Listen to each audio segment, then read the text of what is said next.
हां सर बोल. नवीन वर्षाच्या स्वागतासाठी सर्व नागरिक शांततेने नवीन साजरे करावं. आम्ही नाकाबंदी पॉईंट ठिकठिकाणी लावलेले आहेत.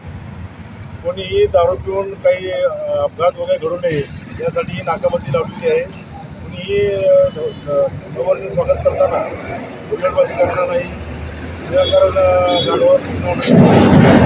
सर्व नागरिकांनी नवीन वर्षाचं स्वागत शांततेने करावं यासाठी आम्ही सर्व ठिकाणी नाकाबंदी लावलेली आहे, ठिकाणी पॉईंट लावलेले आहेत आणि बंदोबस्त लावलेला आहे. सर अंदाजे आतापर्यंत किती गाड्यांवर कारवाई करण्यात आली?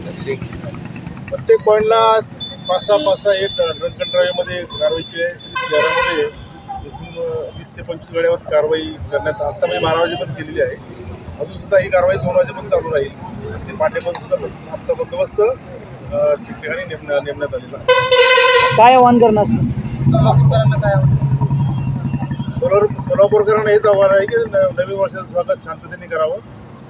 कुणीही दारू पिऊन आपल्या शहरामध्ये शांत वातावरण ठेवणार नाही, हुल्लडबाजी करणार नाही, हेच आम्ही आव्हान करू शकतो आहे. थँक्यू.